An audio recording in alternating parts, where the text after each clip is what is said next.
Hey folks, and welcome to Subjective Thoughts. And our comic for today is Canto and the City of Giants, Issue 3 by IDW. Now there is fighting, killing, and the body of a giant bug in this one, so if you are in any way squeamish, you have been warned. Also, spoilers.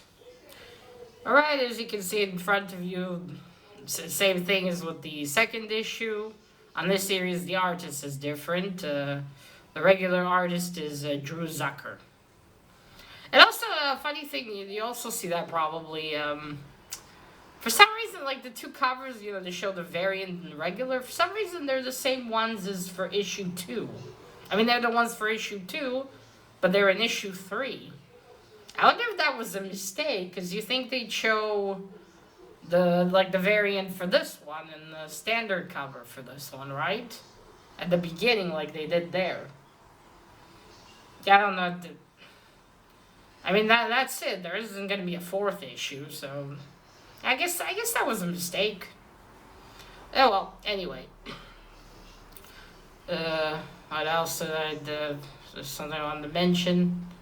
Yeah, that's it. This is the last part. I already said that. This is the last part. Alright, so we pick off where we left off at issue 2. The Beast of the Labyrinth. I'll leave his name here. I'm not sure how to pronounce it. We'll just call him the Beast of the Labyrinth. Is behind Canto. It charges at him. Canto picks up his axe and tries to hit it, but it's useless. He bounces off of it, and then the beast goes forward, and Kento's scarf gets caught on his horn, and then he rams straight into a wall. Canto doesn't get hurt though much. As he rams through, the wall breaks, and from the impact, Canto flies forward. His scarf gets a bit ripped, and so he falls. And no problem. Well, not hit himself on the head, but he does have a tendency to get hit in the head a lot. Poor guy. So yeah, he's there. The beast is about to charge again, and then Elda reappears. She's back, and he's like, Elda, you've come back. And she says, what'd she say? Let me check. Did she tell him something? Oh yeah, she comes back. There we go. Oh yeah, and she summons, before that. Okay, Elda suddenly appears, and with her magic, she has the power to wield over metal. She's pulls out a sword from someone's chest, a skeleton, and stands in front. He's like, I thought you left.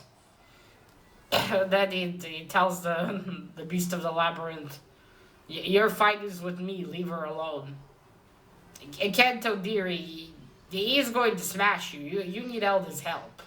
Let her handle this this one time. Then Elda tells him to throw his axe to her. Him using it, as we've seen, doesn't do anything. But in her hands, they have a chance. So he throws her the axe, and together with the axe in one hand and the sword in the other hand, she jumps on the Beast of the Labyrinth and manages to chop off his crystal horn, which is his source of power. I don't remember if there was a legend about him in the first issue, how he came to be, or if he was just there and that's it. Anyway, that's it. She chops it off. I wonder why she needed both of the axe too, though. Wouldn't the sword have been enough? Also, because that was a clean cut too, I think. Oh well, we won't dwell on that. That said, the Elda falls backwards. The beast falls. The horn flies a bit further from them. Then Canto approaches like, Elda, are you alright? And she gets up and says, I'm fine, Canto. You're not getting rid of vile Elda just yet. So she takes the crystal, and later they're back at the city of giants. No, they haven't really left it. They're still in the city. But anyway, they're back in the palace in front of the king and queen. I'll leave the name of the city here. It starts with a B, but I'm not sure how to pronounce that either. Anyway, they're in front of them. Elda throws the horn on the floor. The king tries to make. I forgot he made like this joke, like the first issue when they arrived. He's like to the queen, "Dear, can you hear anything?" And she tells him it wasn't funny the first time you said it. The queen orders, calls for one of the guards. The guards picks up Canto and Elda and holds them in front of the queen. And yes, that was the bargain. Canto said that, what if they can defeat the Beast of the Labyrinth? Would that grant the two giants, Ba and Fra, their freedom? And the king and queen agreed. So now they've held their side of the bargain. The queen's like, "You're gonna lecture us about height?" And he said, "I wouldn't dare, your highness. Just please, release our friends." So she said, "My friends, sorry." So she says, "All right, the guards, Fra and Ba will be released." Well, the guards will be sent later to dig them out. And then, and then she said, and then the king says, and then was it the king or queen? Well, one of them says, and then the witch can build them new legs.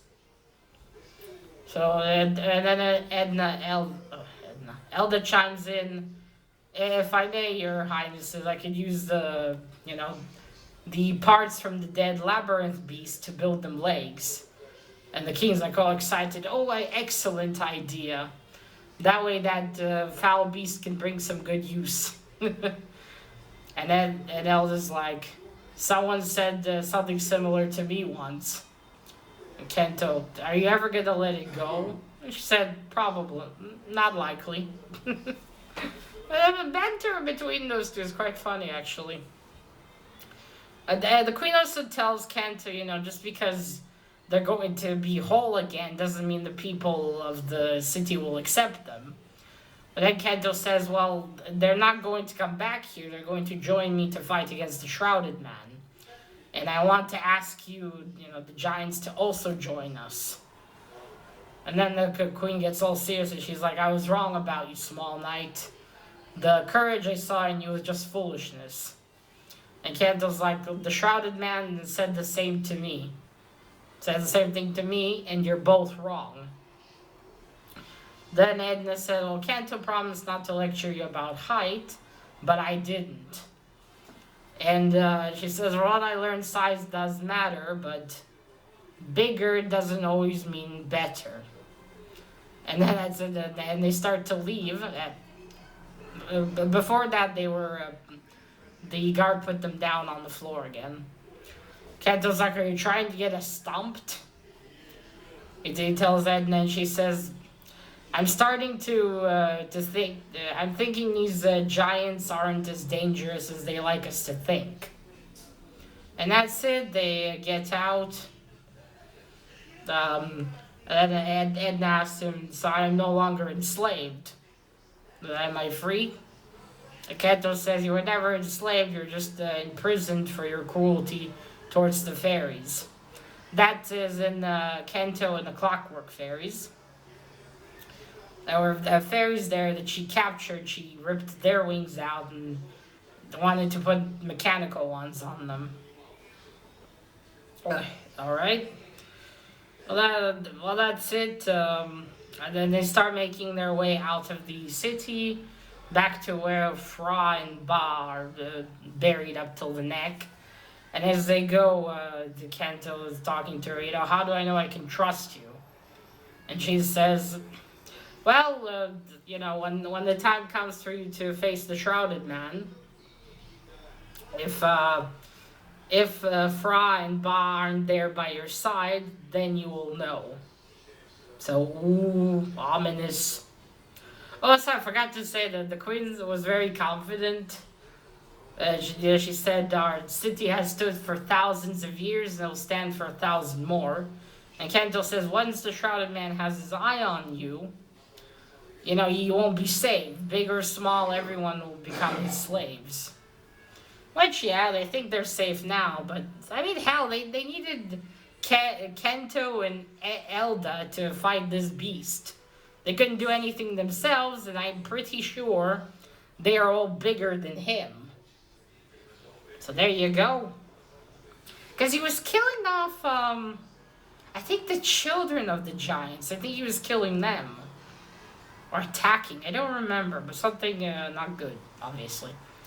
So they go, and they reach Fra and Ba and Falco and Rakata and the Molrax.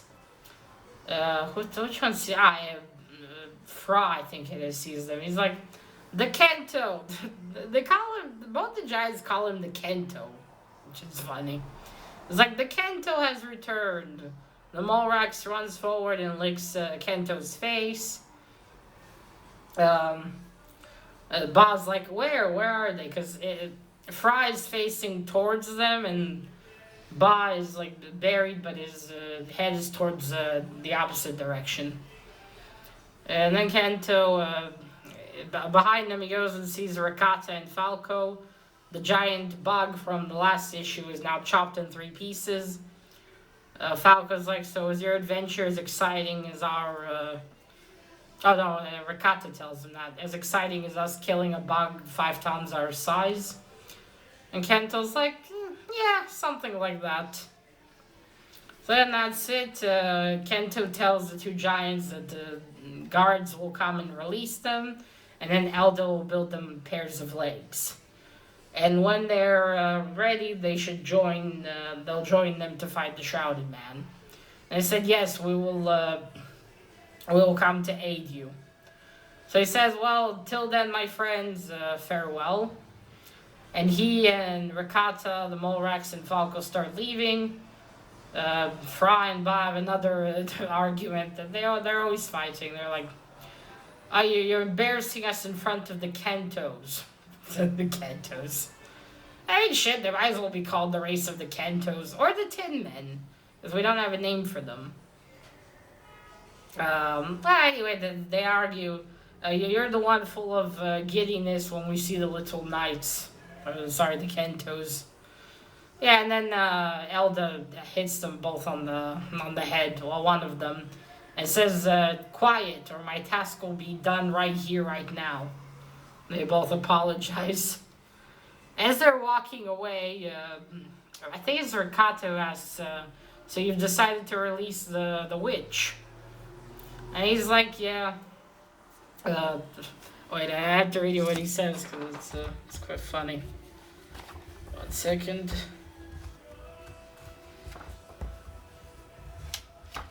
Come on. Yeah, that's it. Her captivity has ended. Like the witch's free as well. And it says, although working with those 2, I expect her punishment will continue for some time. Yeah, those 2, they're not bad giants, but they're not... You'd have a headache hanging around with those 2. So that's it. That's the end of it. And then we get a mention for this in the 3rd story.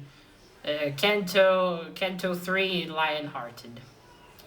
Alright, let's get to the art. Like I said on issue 2, the art's fine. I don't like it that much, though. Not as much as I like the first one.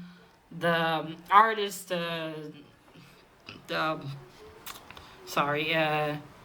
Zucker, and the colorist that's with him, they do a really fantastic job. But again, this is fine, but I would have preferred Drew drawing this, Mr. Zucker.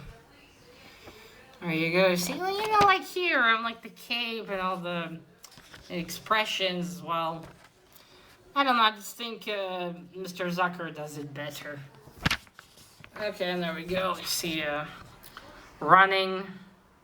He gets caught, and he goes boom into a wall.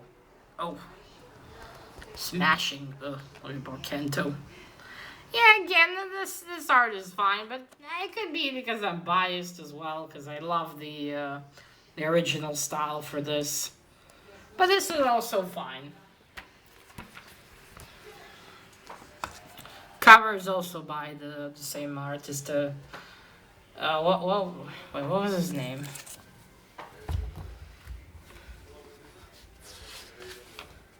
Oh yeah, Sebastian P. Okay.